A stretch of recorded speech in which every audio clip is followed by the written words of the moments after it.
بسم الله الرحمن الرحيم. اللهم صل على سيدنا محمد وعلى آل سيدنا محمد وبارك وسلم. باب من حدث عن رسول الله صلى الله عليه وسلم وهو يرى أنه كذب. وبه قال حدثنا أبو بكر بن أبي شيبة قال حدثنا علي بن هاشم عن ابن أبي ليلى عن الحكم عن عبد الرحمن أبي ليلى عن علي رضي الله تعالى عنه عن النبي صلى الله عليه وسلم قال: من حدث عني حديثا وهو يرى أنه كذب فهو أحد الكاذبين.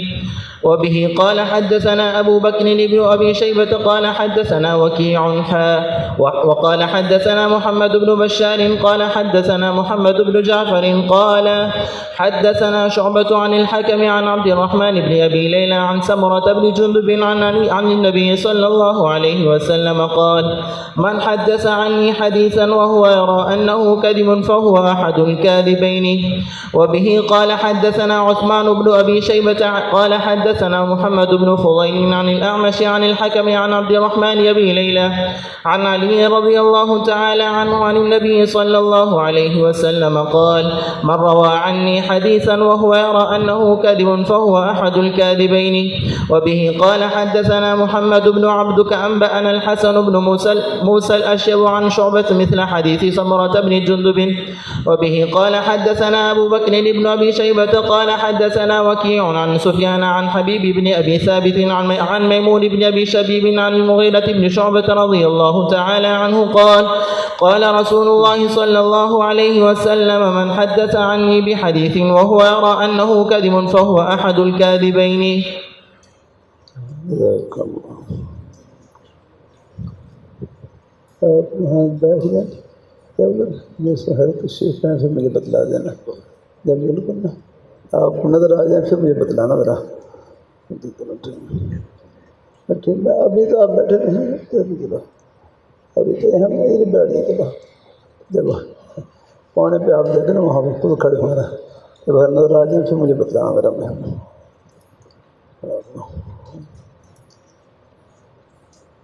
بھائی کیا کروں, مسلسل بھاگ دوڑ رہتی ہے. ایک لفظ ہی مل جائے چلو فائدے سے خالی نہیں. بدلاؤ کل کتاب اللہ کی تعریف کیا کی تھی؟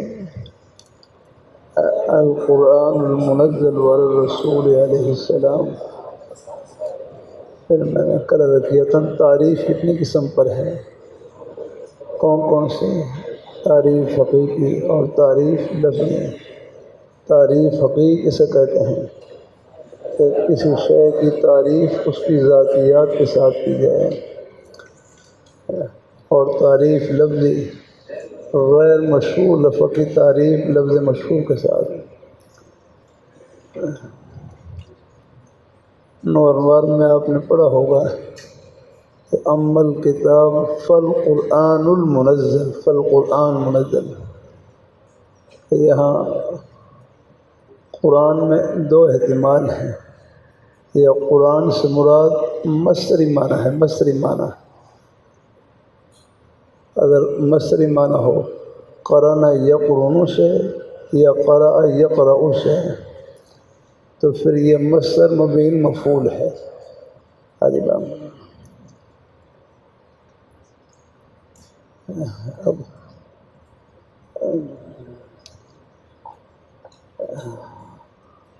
یعنی قرآن مقرون کے معنی میں ہے, یہ مقرون کے معنی میں. پھر مقرون اسم مفعول کا صیغہ ہے, اسم مفعول کا صیغہ ہے. یہ صیغہ صفت کا ہے. ہر صیغہ صفت کا اپنے موصوف کو جاتا ہے, خواہ مذکور ہو یا محذوف ہے.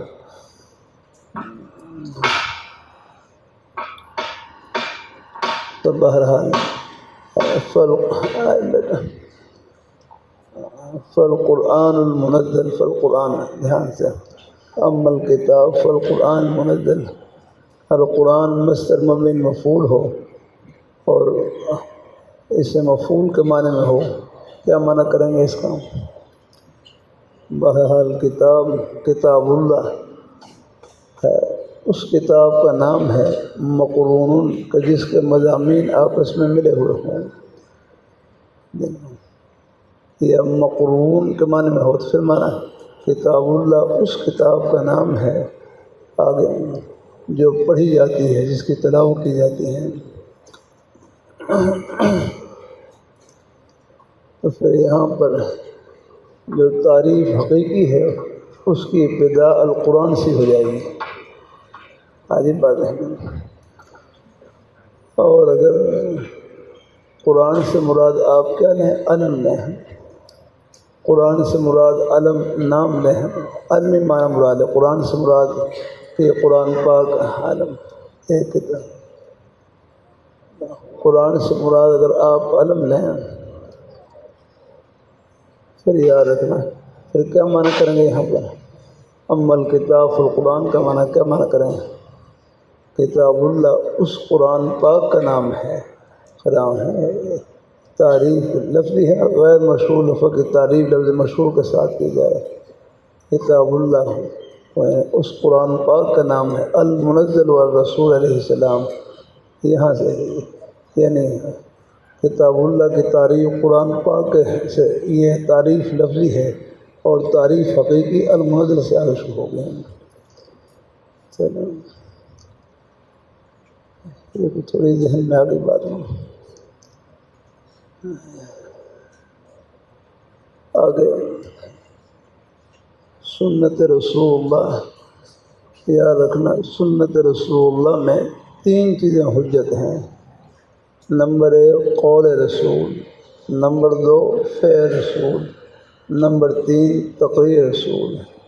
قول رسول یعنی فرمان رسول، فعل رسول یعنی عمل رسول، تقریر رسول۔ تقریر رسول کا مطلب کیا ہے کہ حضور صلی اللہ علیہ وسلم کی ذات اس کے سامنے کسی صحابی نے کوئی قول یا فعل کیا ہو، کوئی بات کہی ہو، کوئی عمل کیا ہو، اور آپ نے اس پر خاموشی اختیار کر لی۔ آپ کا خاموشی اختیار کرنا یہ اس قول اور فعل کے جائز ہونے کی دلیل ہے، کیونکہ یہ ہو نہیں سکتا کہ نظر نبوت کے سامنے خلاف شرع کوئی کام ہو اور لسان نبوت اس کے اوپر خاموش ہے، یہ ہو نہیں سکتا۔ رہنا تقریر رسول ہے۔ تو سنت ہے، سنت رسول اللہ، اس میں 3 چیزیں حجت ہیں۔ کون کون سے؟ قول رسول، فعل رسول اور تقریر۔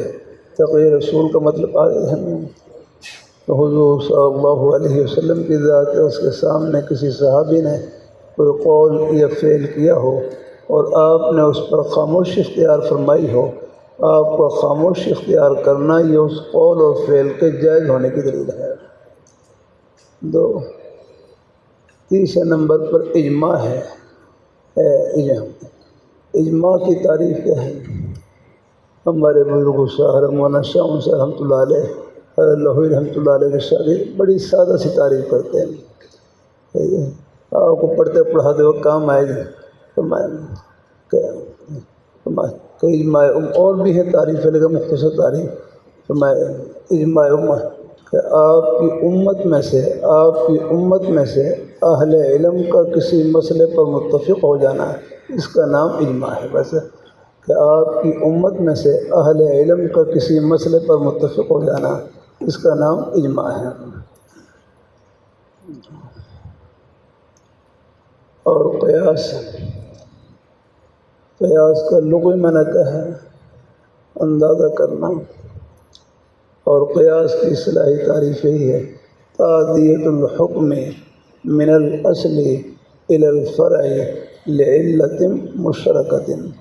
تعدیۃ الحکم من الاصل الى الفرع لعلۃ متحدۃ یا لعلۃ مشترکۃ، کہ حکم کو متعدی کرنا، لے جانا مقیس علیہ سے مقیس کی طرف، لعلۃ مشترکۃ علت مشترکہ کی وجہ سے۔ دیکھو پہلے ائمہ نے مسائل کے استنباط کے لیے ادلہ 4 مقرر فرما دی گئی مسائل ان سے مستمد ہوں گے، کتاب اللہ سے، سنت رسول اللہ سے، اجماع اور قیاس۔ امام شافعی رحمۃ اللہ علیہ بعد کا امام ہے۔ امام شافعی رحمۃ اللہ علیہ کو یہ اجماع کی حجیت معلوم نہیں ہو رہی تھی۔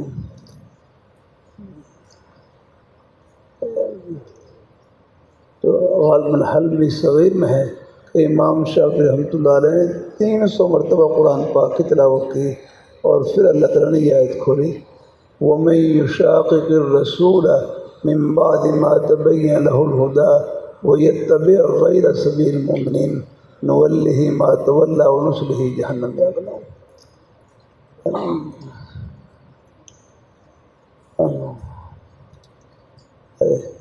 اجماع کی حجیت یاد رکھنا، اجماع سے اور قیاس سے جو مسئلہ ثابت ہوگا وہ بھی در حقیقت قرآن و حدیث سے ثابت ہے، یہ کوئی الگ نہیں ہے۔ اجماع اور قیاس میں کیا ہو، ایک وجہ حضرت خسرو شاہ شیورم بیان کرتے ہیں نا، ادلہ اربع کتنے ہیں؟ 4 ہیں۔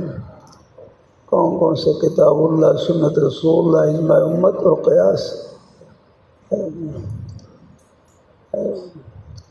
حکم 2 حال سے خالی نہیں، وحی سے ثابت ہوگا یا غیر وحی سے۔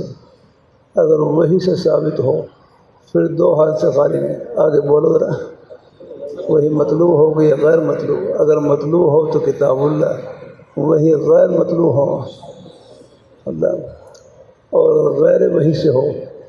اب آگے بتلاؤ ذرا بہن۔ ہاں اب جب یہ ہمارے قاضی صاحب کے الفاظ، بڑوں کی تعبیر میں کتنی برکت ہے۔ قاضی صاحب ہمارے وہ جماعت کا قول ہوگا یا فرد واحد کا قول ہوگا؟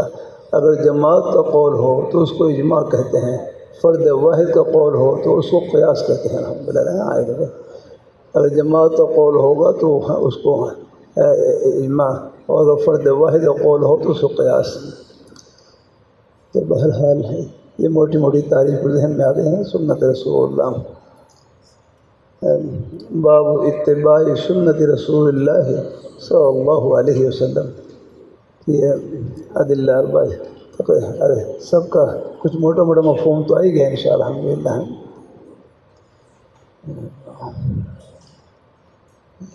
اللہ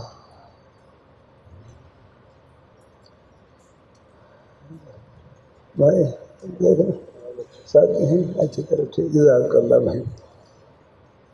آگے حضرت ابو ہریرہ رضی اللہ تعالیٰ عنہ، میں نے شاید پہلے کیا ہو، میرے حضرت جامع شفیہ کا شیخ الحدیث اور صوفی محمد صلی اللہ علیہ وسلم رحمۃ اللہ علیہ بڑوں کا ہی فیض ہے۔ میرے حضرت فرمائے لگے، اچھا ٹھیک، بہت اچھا، چلو بھائی چلو، بہت اتنا بھی ہو جائے، اللہ قبول فرمائے انشاءاللہ، جزاک اللہ انشاءاللہ۔